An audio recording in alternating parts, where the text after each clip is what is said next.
you love us, how you like us so very well.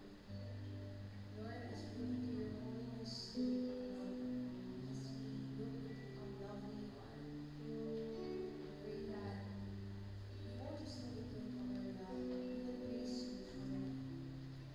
Lord, let's lift our voices, lift our worship, Lord God, because that's why we live. The reason why we live is to worship. We live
Ayun. Magandang gabi sa ating lahat. Napakasarap magpuri sa Panginoon. So lahat naman siguro na feel in ng presence ni Lord. So yun, welcome po sa ating lahat sa online, especially po sa ating mga pastor, kay Pastora Wen po, tsaka kay Pastor Archie. So yun po, magandang gabi po sa inyong lahat, yung pong nasa online. Good evening po. Yun po, ngayon po ay magbibigay po muna tayo ng pagbabalik pasasalamat sa ating Panginoon para makita po natin kung gaano kabuti ang Panginoon sa ating buhay.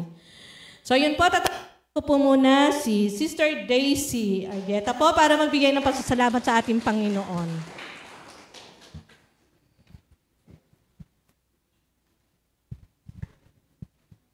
Isang magandang gabi po sa bawat isa at sa online po. Magandang gabi. At ako po ay nagpapasalamat sa Lord. Kabutihan po ng Panginoon sa buhay po namin at yun po, sa protection po palagi. At nung nakaraang linggo, ayun na naman po, dahil sa sobrang kasipagan ko po, munting na po ako, nadisgrasya po pala ako, pero mild lang, as in, buti po hindi talaga ulo yung napatama sa pagsasampay ko po ng damit, dahil katapos lang po umulan, nadulas po yung isang paa ko, at hindi ko talaga na-control siya, bumagsak pa ako, itong side na to. Then, bakod na po ito, tumama po siya sa pinakagilid ng may nakatayong parang posting ganon. Buti po, hindi ganon kasama yung pagkakabagsak. Pero masakit po parting tenga ko. At napakabuti ng Lord kasi alam ko ang Diyos yung nag-iingat sa akin. Dahil yung katabi nung parang pinaka-posting na yun, may talagang nakaganon siya na as in talagang kung i-adya ng Lord, talagang baka ma-hospital ako nung oras na yun. Pero salamat talaga sa Lord kasi alam ko na ang Diyos talaga yung bigay ng protection sa akin na hindi po ako ng matindi talaga. At sabi ko nga, mag-isa lang po ako nung oras na yon. Ang pangit din po pala pag wala kang kasama sa bahay. Ano po. Pero alam ko na ang Lord yung kasama ko at kinontrol ko yung aking nararamdaman. Sabi ko, Lord, baka siguro wala naman talagang nangyaring sa loob. Pero salamat sa Lord sa protection, yon galos lang po yung aking nakuha at glory to God yung pag-iingat. At ganun din po sa ginagawa ng Lord doon sa buhay ng mga tao po sa Nasugbo at glory to God nung nakaraang Sunday, kung maririnig niyo po yung testimony nung isa doon na grabe din yung ginawa ng Lord na meron po kaming first timer po doon na kamag-anak din po yun ng isa sa tawag dito sa isa sa mga kapatiran doon at grabe yung ginawa ng Lord sa buhay niya at napakabuti ng Lord na may mga tao po palang ganun na yung mga ginagamit ng Lord instrumento lang po talaga tayong may mabagong buhay at na-inspire po kami doon sa testimony niya na nangyayari po pala yun sa totoong buhay na parang halos isuko talaga siya ng mga tao pero yung love na patuloy na naranasan niya. At yun po, salamat sa Lord dahil doon sa ginagawa niya rin po sa Nasugbo at alam ko po na ang Diyos pa rin po talaga ang laging nangunguna sa lahat ng gawain at to God be all the glory po. Salamat po. Ayun, maraming salamat sa buhay ni Sister Daisy sa kanyang pagpapatotoo. Talaga naman ang Panginoon ay kumikilos sa buhay ng bawat isa sa proteksyon na binibigay and then pati na rin yung sa Nasugbo na yun nga sinasabi na meron pala mga totoong nangyayaring ganon. Pero dahil sa grasya ng Panginoon, dahil alam natin bilang Kristiyano, nakasama natin si Lord, ay napagtatagumpayan ng bawat isa, even yung kay Sister Daisy na na-aksidente na, pero nagpasalamat pa rin dahil naramdaman niya yung protection ni Lord sa buhay niya. So yun po, susunod ko pong tatawagin ay si Sister Clarice na magbibigay ng pasasalamat sa ating Panginoon.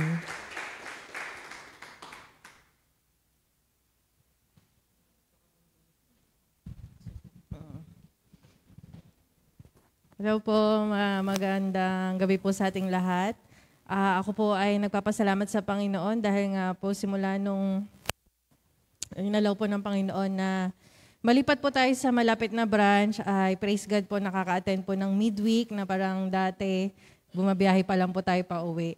Nagpapasalamat din po ako sa Panginoon na madami po talaga may sakit. Ano po sa pamilya natin, hindi parang meron talaga may sakit ngayong panahon na to. Pero patuloy na binibigyan tayo ng kalakasan para gumising araw-araw para sa pamilya natin. So salamat po sa Panginoon din sa trabaho at sa kalakasan po. Yun lang po. Ayun, kumbaga kay Sister Clarice, yung everyday na ginagawa niya kahit sa work, alam naman natin na yan din ang ministry natin para sa Panginoon, to raise our family. Yun po, di ba? Kumbaga parang, yun, nagpapasalamat din siya sa Panginoon dahil... So, susunod pong tatawagin para po magpasalamat ay si Sister Nenchi de los Santos.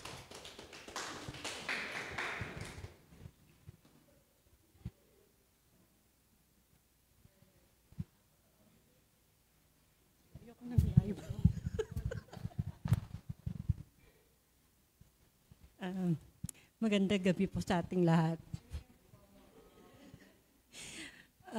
Nakakabigla lagi. Ako po ay nagpapasalamat sa Lord kasi noon nagsasabi po ako kay Pastor Archie na sana magkaroon kami ng Bible study sa bahay kasi nawala kasi yun nung naging pastor na siya eh. Kaya natupad naman ngayon na meron na po kaming Bible study sa bahay. At saka po nagpapasalamat din po ako sa kalakasang binibigay niya sa Ate Belly ko. Kasi okay na po yung chemo niya. Nagpapalakas na lang para po sa susunod niyang radiation. Pero napakarami pa raw po kasing kailangan gawin. Yung mga ngipin, yung mga tatamaan daw ng radiation. Tsaka iba talaga pag may cancer, nakakahina ng katawan. Kaya patuloy niyo sana kaming tulungan sa pagpe-pray para sa ate ko. Salamat. So yun, nakakabigla dahil hindi natin alam na meron pala tayo ipagpapasalamat sa Panginoon. Even yung karamdaman ng kamag-anak natin na mabigat. Pero alam naman natin na ang ating Panginoon ay lagi nating kasama, lagi nating katabi. So yun po, susunod po tayo sa ating gawain. Tayo po ay magkakaroon po ng exhortation sa pamumuno ni Sister Win Shalana.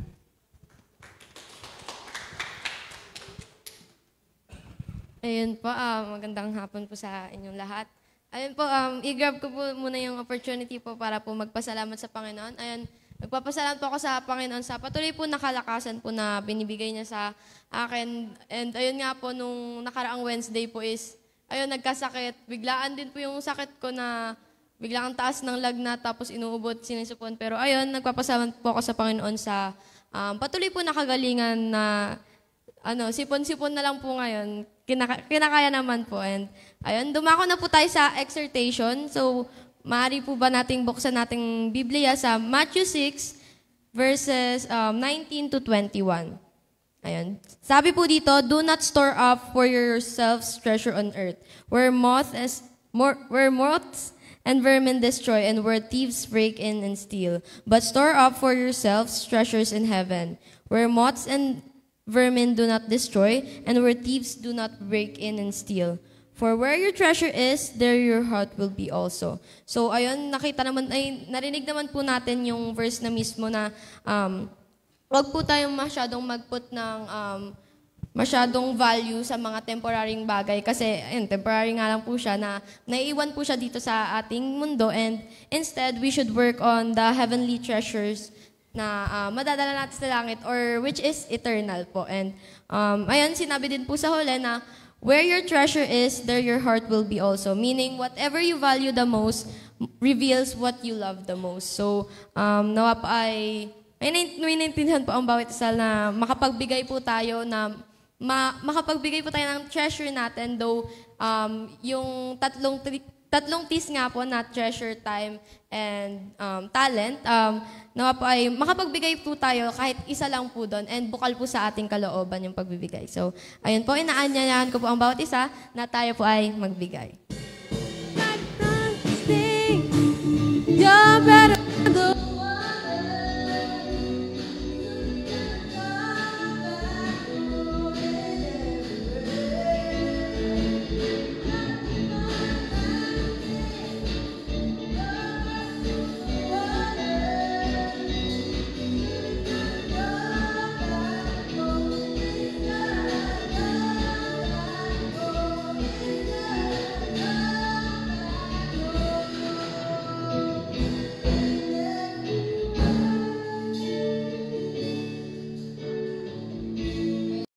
Po ay tumungat, panalangin po natin ang ating mga binigay.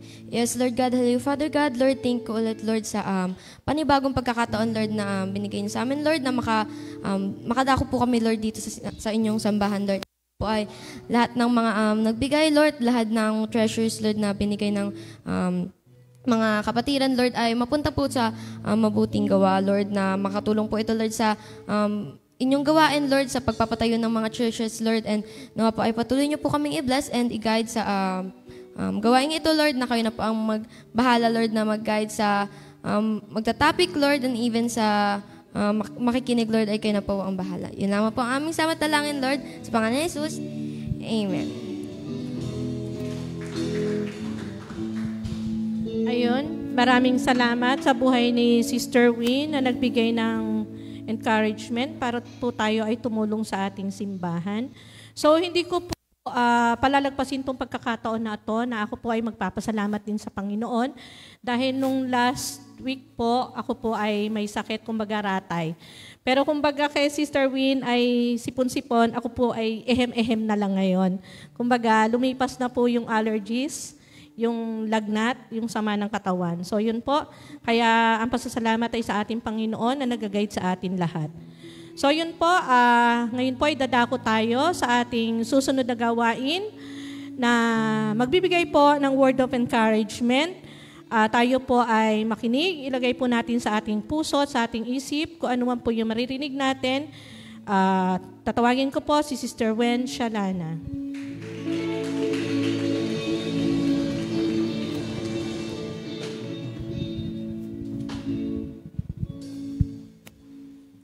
Ayan po, magandang gabi po sa bawat isa. So, hindi ko alam kung bakit ako kinakabahan po ngayon. So, ayun po. So,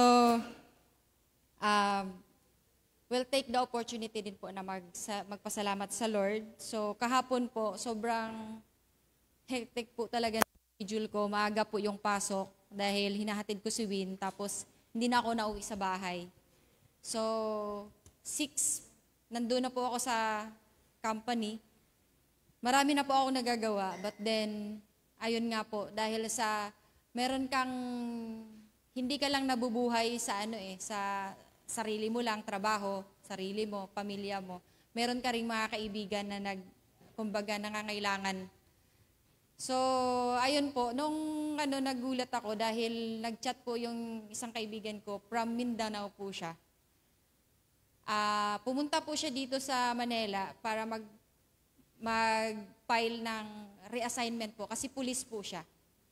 So, kaibigan ko po siya nung high school, tapos meron po siyang cancer po.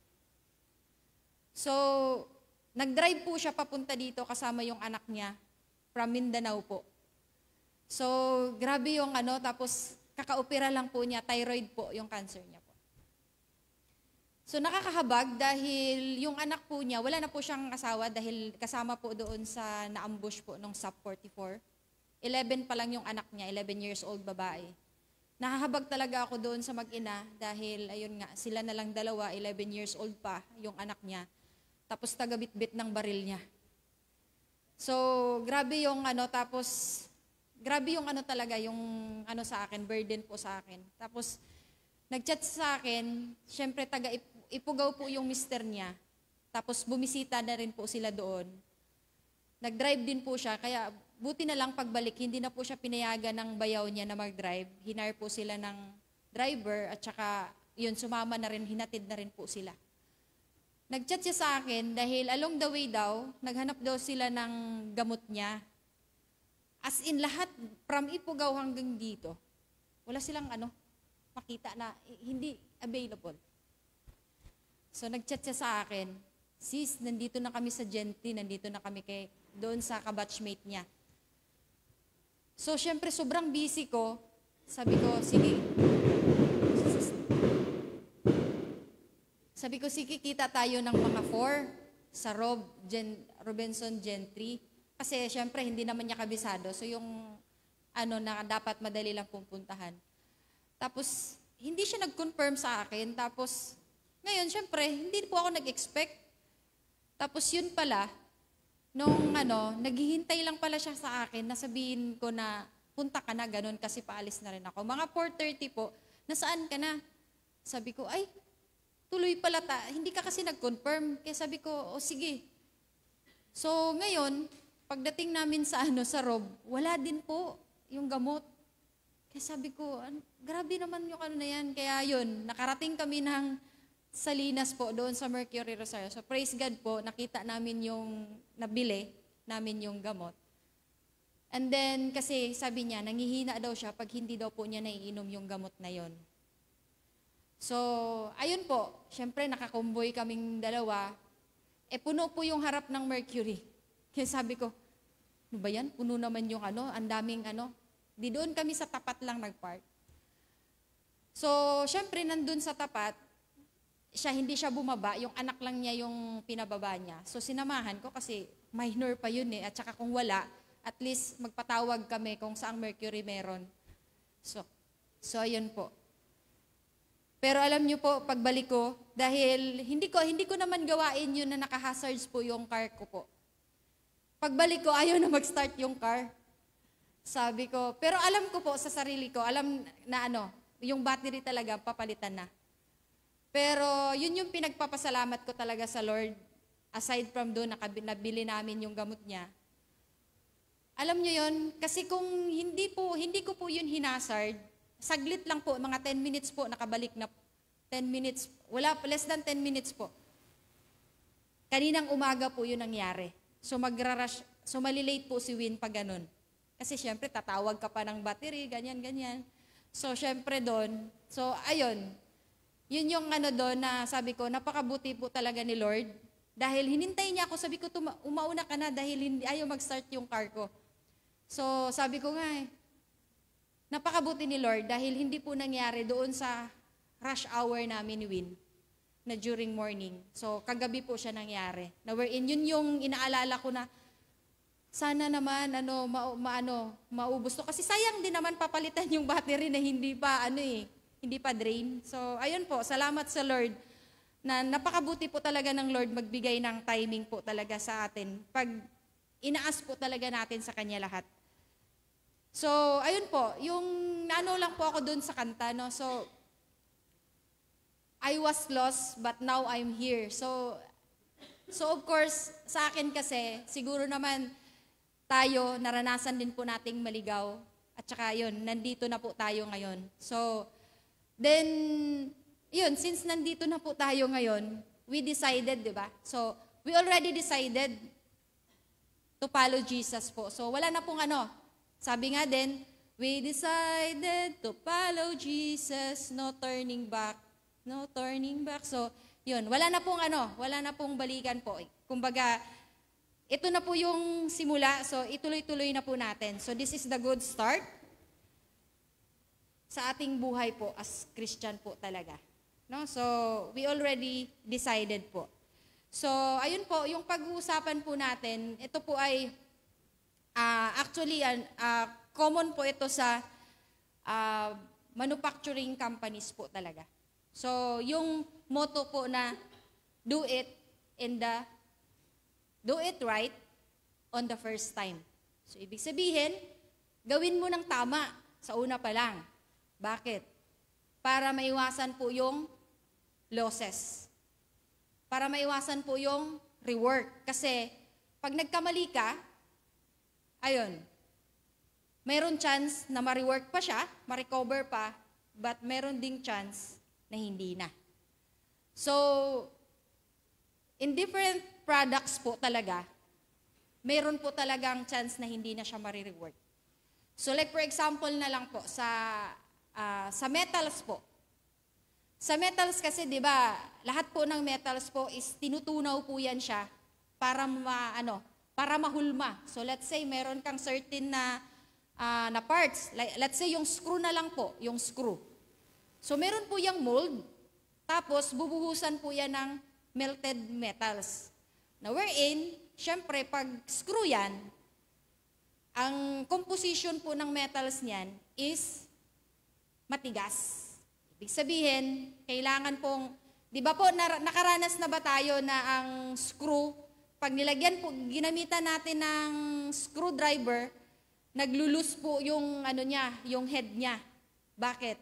Dahil hindi po tama ang composition po nun. Ibig sabihin, kulang po siya ng carbon content.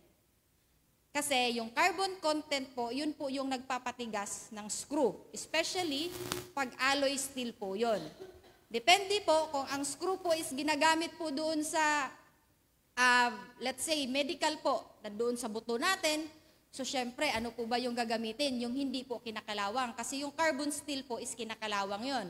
So yung na yon is titanium yung ginagamit, na wherein yun yung pinaka material talaga na ginagamit doon na hindi po talaga siya kinakalawang. So, ngayon, kung hindi po natin gagawin na tama on the first time, pag nabuhos na natin yun doon sa molde,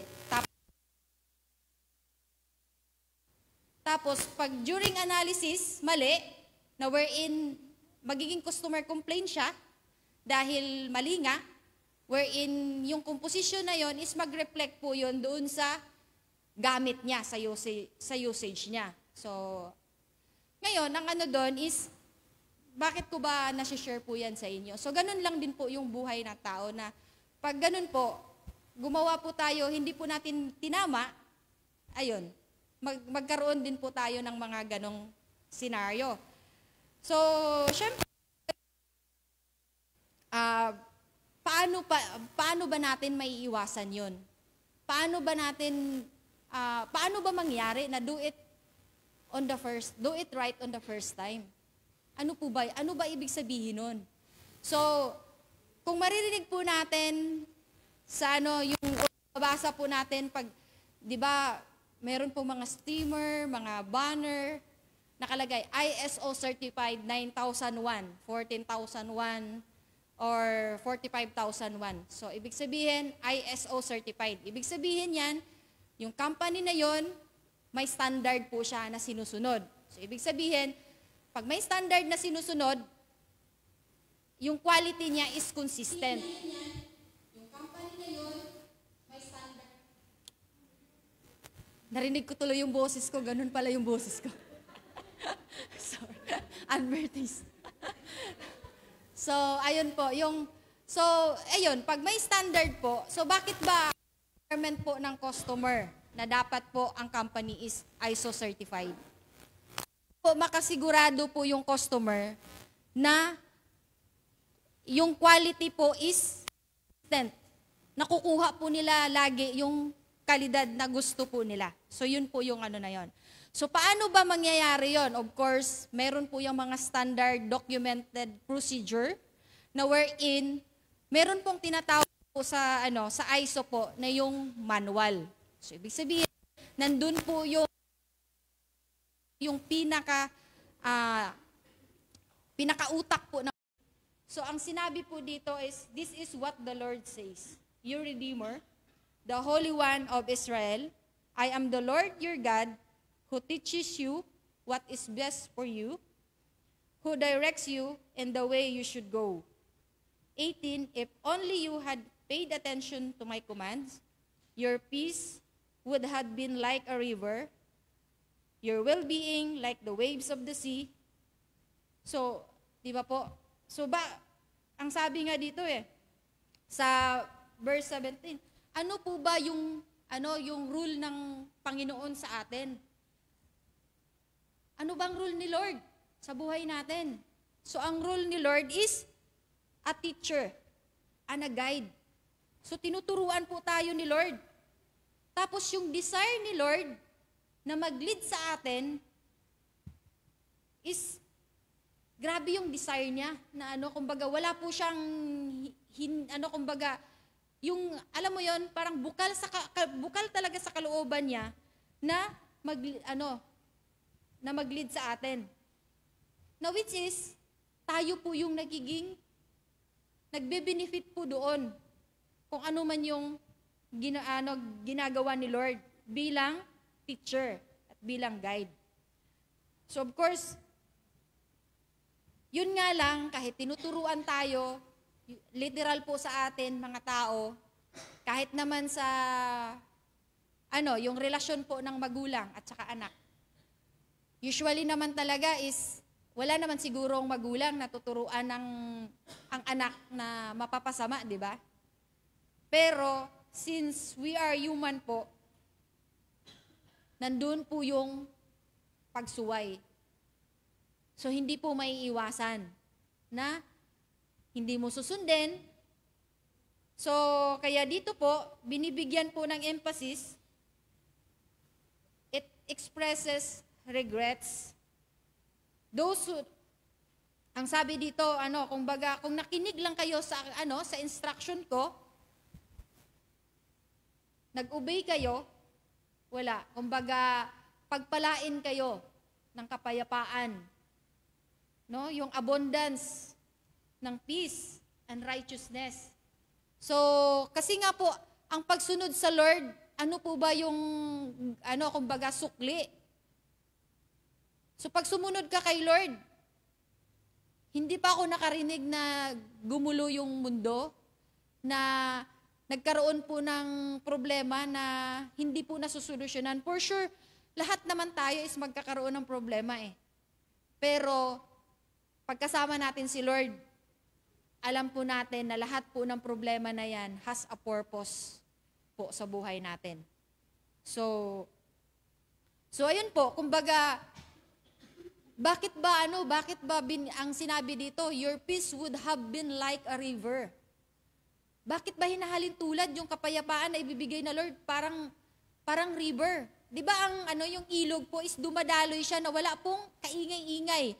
At saka kahit paanong pigil mo, let's say haharangan mo yan dyan, yung tubig po is diretso pa rin yung, diretso pa rin ang agos niyan. So ano po bang nun? Siyempre sa buhay po natin, hindi maiiwasan na magkaroon tayo ng mga obstacles po. So ganun lang din yung tubig, di ba? Kasi let's say merong bato dyan o merong anong tawag nun? Mayroong something na sumama doon sa tubig. Tapos naharangan siya. So, ganun lang din po. Parang obstacle po. Yung bato, nahirapan po yung tubig. Instead na continuous po yung flow ng tubig, gumanon po yung tubig kasi may bato po doon sa gitna. So, ganun po yung hinahalin tulad po yung buhay natin doon sa ilog. Dahil nga po, normal po sa atin, sa mga tao, na magkakaroon po ng mga obstacles in life. Pero, pagkasama nga natin si Lord, is kahit pa sa gitna po ng maraming problema, meron pa rin tayong kapayapaan. Na kung saan, ang pinakamahalaga para po tayo ay magkaroon ng makapagpahinga. Kasi kung wala tayong kapayapaan, hindi po tayo makapagpahinga. You cannot rest, you cannot sleep pag wala po tayong kapayapaan. And then, hinahalin tulad din po sa yung well-being natin is like a waves. So, bakit kaya? Dahil nga po, di ba po yung alon, hindi po siya, kumbaga, tuloy-tuloy po yung niya, kahit man, ano pa man yung unos, ano man yung magiging, may bagyo man yan, tuloy-tuloy pa rin siya, regardless of the situations or the conditions po sa dagat. So tuloy-tuloy lang po yung pag-alon po, wala pong nakakapigil. Kahit pigilan mo yan po, tuloy-tuloy lang siya. So, ganun lang din po talaga. Pag tayo po ay mananatili po sa piling ni Lord, or doon po tayo susunod po sa mga utos niya, mga instruction niya sa atin. So, yun po. So, recognizing the importance of the first time. And then, the next one is diligence and hard work. So, of course, hindi naman talaga natin makukuha din yung kumbaga, do it right in the first time. So, paano naman natin makukuha yung tama? Kung hindi po tayo nagsipag, hindi po natin pinaghirapan yan. So, wala naman pong, di ba po, pag madali nating makuha, madali din pong mawala. So, syempre, lahat po ng bagay is kailangan po nating paghirapan or gugulan ng panahon para makamtan po kung ano po yung ini-aim po natin para ma-achieve po natin yon. So, kasi nga po, sabi ng Colossians, whatever you do, work heartily as for the Lord and not for men. So, it's clear po, ang lahat po ng ating gagawin para kay Lord lang. Huwag tayong ang pangit ng pagkanta ko. So, pag ganun po, di ba po, kumbaga, okay ba yung performance ko kanina? Okay ba yung pagkanta ko kanina? Okay ba yung pagtugtog ko kanina? So, pag ganun po tayo, yun, naririnig ko po yan sa worship po. Pero, di ba po, kailangan po nating maintindihan, you cannot ask the people around us, what is our performance?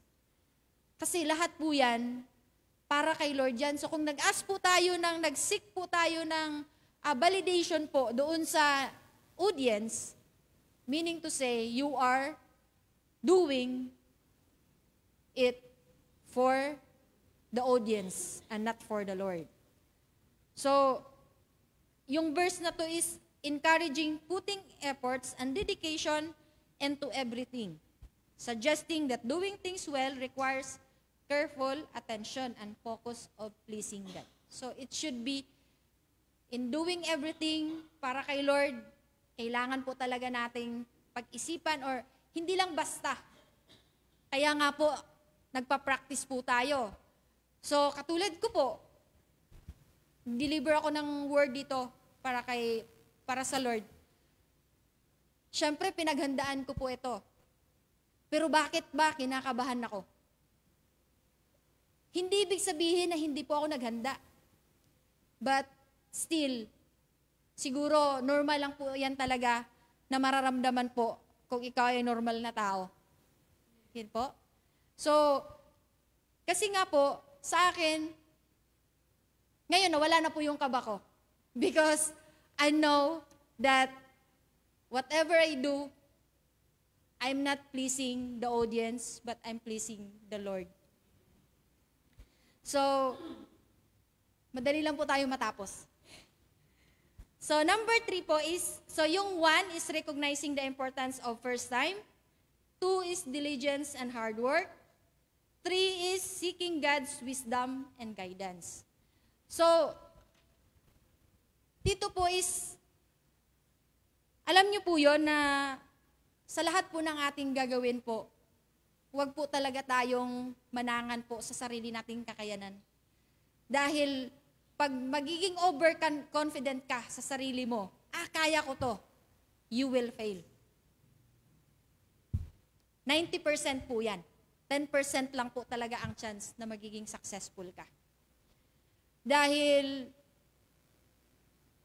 kumbaga yun talaga yung katotohanan eh. Pero, pag nagtiwala ka talaga sa Lord, sa lahat po ng ginagawa mo, hindi man sinasabing hindi ka magkaroon ng mistakes, hindi ka magkaroon ng failure. Pero, pag nagtiwala ka kay Lord, nag-fail ka man, nagkaroon ka man ng pagkakamali, still, pinagpapasalamat mo pa rin. Dahil, alam mo, doon sa pagkakamali mo, doon sa failure mo, meron pong tinuturo si Lord doon. It has a lesson na binibigay po or makukuha mo doon. So, of course, if you are grateful enough, makikita mo talaga yung lesson doon sa mga failure mo or doon sa mga mistakes mo. Pero kung ungrateful ka, lahat po ng nangyayari sa'yo, kahit maganda na yan, wala kang ma-appreciate because ungrateful ka nga eh. So, but then, kailangan po nating maintindihan, if we are ungrateful, ibibless ba tayo ni Lord? Hindi po. Dahil, bakit? Alam naman natin yun eh, na if we cannot appreciate what the Lord's give us, kahit naman siguro tayo po, pag nagbigay po tayo ng something sa isang tao, pag hindi po na-appreciate yan, hindi po nag-thank you yan, sa tingin mo ba, ganahan ka pang magbigay niyan sa susunod? Hindi po. Ayoko nga kumbaga gusto ko sanang bigyan, pero kahit thank you, hindi man lang marunong mag-thank you, ayoko na magbigay. So, ganun din po si Lord. Bakit ka bibigyan kung hindi ka naman marunong magpasalamat eh? Hindi mo naman na-appreciate kung ano yung binigay sa iyo eh. So yun yung kailangan po nating maintindihan na in everything we do, we should thank God. So, ang sinabi dito, seeking God's wisdom. Seeking God's wisdom and guidance. So, doon po, kailangan po talaga natin, sa lahat po ng ating gagawin, pray and ask wisdom and guidance sa Lord. Dahil, pag hindi po natin talaga hinihingi, tandaan po natin, ang wisdom po is hindi po yan binibigay, or sino po ba ang nagmamay-ari ng wisdom? Si Lord po ang may-ari niyan. Wala pong makapagbigay ng wisdom po, kahit sino pa yan, kahit instructor pa yan, kahit professor pa yan, hindi po makapagbigay ng wisdom yan. Ang maibigay po niyan is knowledge po, na wherein kailangan mo ring i-digest para po ma-absorb mo po para magiging knowledge. Kasi pag hindi mo rin i-absorb kung ano yung tinuro po, kung ano po yung sinabi ng teacher mo o yung professor mo, wala din. Wala ding sense din po. Hindi din po siya magiging knowledge. So, kailangan sa lahat ng ating gagawin, sabi nga sa Proverbs 3:5-6, ito ay kumbaga, common na po talaga to sa atin. Trust the Lord with all your heart and do not lean on your own understanding. In all your ways, acknowledge Him and He will make straight your path. So, lahat po ng ating gagawin, acknowledge natin si Lord. For sure po, hindi po tayo ililigaw ni Lord. Yun po. So, ang binibigay po ng emphasis po dito sa verse na to is God's wisdom and guidance. As wisdom and guidance in making decisions.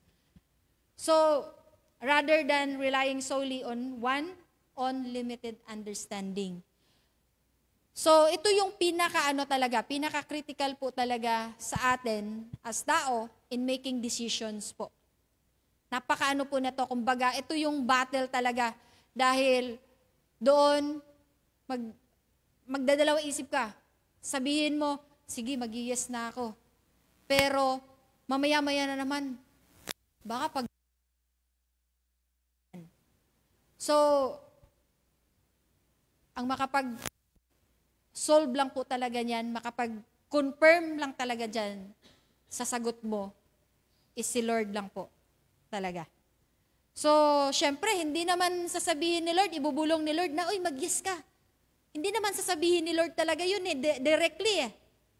So, paano ba natin mako-confirm kung ano po yung kalooban ni Lord doon sa struggle natin in making decisions? We need to pray. So, pag nag-pray din po tayo, hindi din po, basta na lang ibubulong sa atin na ito po yung sagot ng prayer mo, ito po yung hindi po ganun. Wala pong ganyan dito sa mundo. So paano ba natin makukuha yung kasagutan ni Lord? Read the Bible po. Doon mo makikita, magugulat ka lang, bakit ba ito yung nabasa ko? So yun, mapapangiti ka na lang dahil minsan, umayon doon sa ano mo, sa gusto mo. Pero minsan po, mong paniwalaan dahil taliwas po doon sa gusto mo. Na wherein kailangan po nating maintindihan na lagi pong si Lord po is just.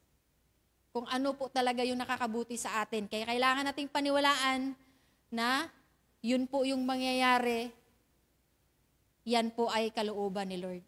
So, kung hindi natin susundin, doon, magkaroon ng regrets at the end. Bakit? Hindi natin sinunod yung kalooban ni Lord eh. Dahil pinili mo pa rin. Nag-pray ka, nag-ask ka ng wisdom sa Kanya, ng guidance sa Kanya, pero hindi mo pa rin sinuway, wala.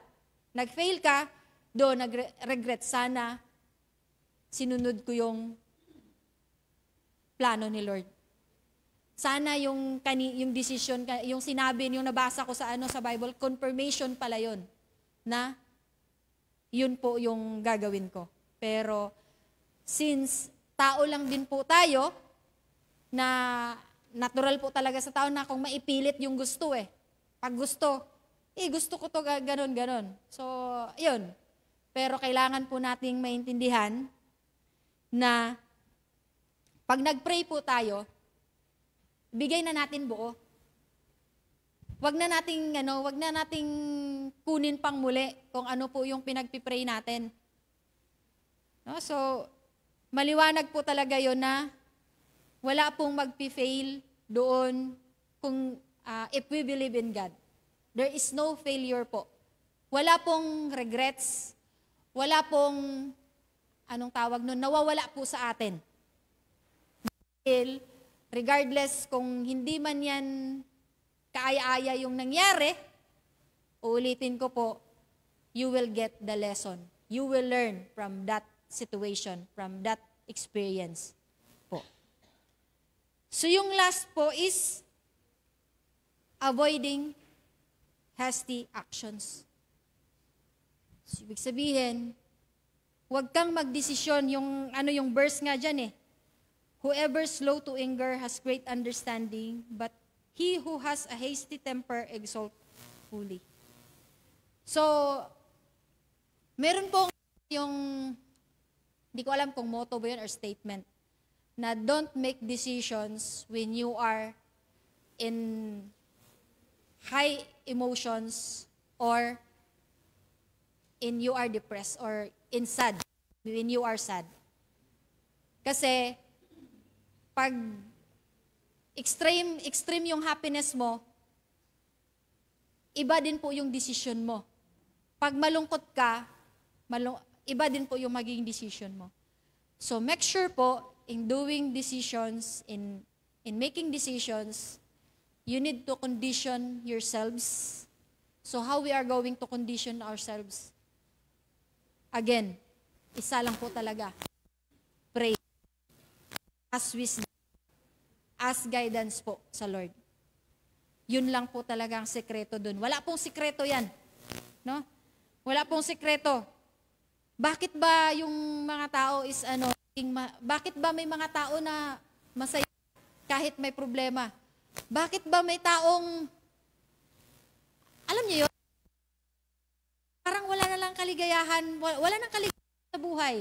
Puro na lang galit, puro na lang, kaya sabi ko nga nakakaawa naman tong tao na to, hindi mo malang makitang nakangiti, hindi, lahat na lang, puro na lang galit, puro nakasimangot. So, tandaan po natin, pag ikailan simangot, ano po yung magiging impact sa'yo? Naku po, madali kang tatanda. Kaya tumawa na lang kayo para hindi po tayo tatanda. Kahit, di ba? So, yun lang. Laughter is the best medicine po. It's true po talaga. Tingnan nyo po yung tao na laging nakasimangot, di ba?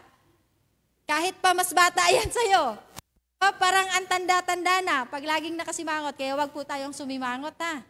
So, kaya, lagi po nating tatandaan, kung masaya po tayo, hindi po tayo magkakasakit. Kumbaga malayo po tayo sa sakit.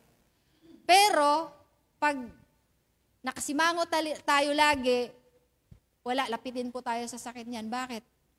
Puro yung spirit mo, wala patay or hindi po nakakalaban doon sa mga bakterya na dumadapo sa'yo. Yung immune system mo, mahina dahil lagi kang nakasimangot. So, it's real po. Tunay po yan talaga. So, makikita mo po, bakit kaya siya 60 na siya pero hindi siya mukhang 60. Pero bakit ako 40 lang ako pero parang mas matanda pa ako sa kanya. So, di ba? So, yun yung doon na huwag tayo pong lagi nakasimangot. No? So, ayun po, it's very hard. Like for example po, sa akin na lang. Hindi naman talaga literal na lagi ako nakasmile. Tiningnan pa nga lang ako ng nakatingin pala yung tao, ginajudge na ako na ganun ako eh. Dahil nga, yun na po yung personality ko eh. But, alam nyo, natutunan ko po talagang mag-change po. Bakit? Saan ko ba natutunan yan? Sa pagbabasa po ng Bible po, matatawa ka na lang minsan dahil, ano ba to? Meron pala talaga sa Bible na ganito? So, matatawa ka na lang talaga. Sabi ko, bakit meron palang ganito?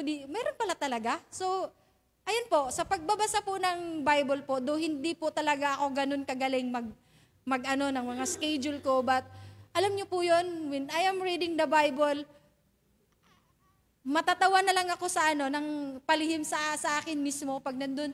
Minsan, sasabihin siguro ng mga nakakita sa akin kasi yung open is kumbaga glass yung pinto, tapos bukas yan pag walang meetings, walang ganun, bukas. Tapos syempre pag nagbabasa ka ng Bible, doon sa screen ng hindi naman nila nakikita anong ginagawa mo eh. Pero alam mo yun, as in, hindi lang smile, as in, hahagal pa ka talaga sa tawa dahil hindi mo mapipigilan na nandun sa Bible yung mga habit mo, mga ginagawa mo, mga karakter mo nandun sa Bible na, alam mo yun na, yung iba pa dun is, pinarusahan, yung mga ganyan, tapos, yun, nagkaroon nga, paano ko ba nasabi to na huwag kang sumimangot?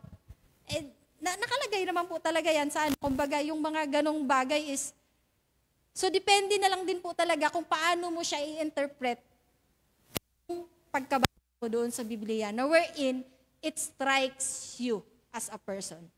So yun naman talaga different personalities, tayo po, kahit isa lang yan, yung word ng Bible, but since we have different perspective, iba po yung interpretation mo, iba yung interpretation ko, based on me. So yun yung doon. So, kasi nga po, nagdidepende po yan kung paano po magagamit mo. Kasi kaya ka naman nagbasa ng Bible, it's because you want to learn and you want to use it by your own. Kasi hindi ka naman magbasa para sa kanya Magbasa ka, nag-aaral ka para sa sarili mo. So yun yung doon na iba talaga, kahit naman sa sharing po, sa Bible study, iba po yung interpretation compare sa iba, yung interpretation mo. So, ayun po, yung mai-share ko po sa inyo, yung 4 po. 1 is recognizing the importance of the first time, and then the 2 is diligence and hard work. 3 is seeking God's wisdom and guidance. 4 is avoiding hasty actions. So, don't make decision when you are sad. Don't make decisions when you are happy. So, yun po yung iwanan ko po sa inyo. So, ayun po. Sana po yung na-share ko sa inyo is magamit po natin because that's really real talk po sa ating buhay po talaga as Christian or even not Christian po. Ayun po. So, tayo po muna I'll invite you to pray.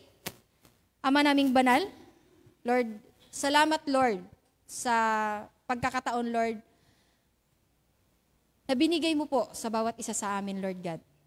Salamat, Lord, sa mensahe mo, Lord, Salamat, Lord, sa wisdom, Lord, na pinagkaloob mo sa akin at na-deliver ko po yung salita mo, O Diyos. And sana, Lord God, mag-strike po sa bawat isa na naririto.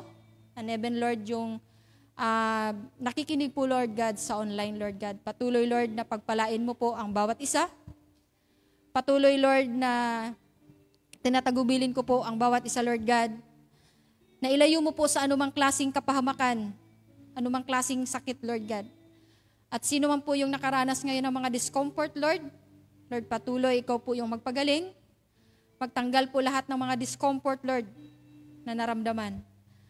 Kung ano man po yung mga dinanas po ng bawat isa sa amin, Lord God, especially, Lord, sa oras na to, we believe, Lord God, na meron ka pong purpose, Lord, sa bawat nangyayari po sa amin, Lord God. We believe, Lord, na lahat po na nangyari sa amin is not by accident, Lord God, but you are giving us the lesson, Lord God. You are providing us the wisdom, O Lord. Lord, patuloy, Lord, na inaas ko po sa inyo na pagpalain mo ang bawat isa na narito. Bigay mo po ang anumang pangangailangan, Lord God, simula sa pinansyal, Lord God, sa health, Lord God, mental, emotional, spiritual, Lord God, and even physical, Lord God. Lord, alam po namin, Lord, na ikaw po yung nag-provide ng lahat po sa amin, Lord God. Ano, wala pong dahilan, Lord God, na ipagkait mo po sa bawat isa na mga anak mo, Lord, na nagtitiwala po sa iyo, Lord God, na wala pong imposible sa iyo, Lord. Lord, salamat sa lahat po na naririto, Lord God, and for tonight, Lord God, sa aming temporary, Lord, na paghiwa-hiwalay, pagpalain mo ba ang bawat isa, sa ko lang tinataas ang mataas na papuri, sa ngalan ni Jesus, Amen.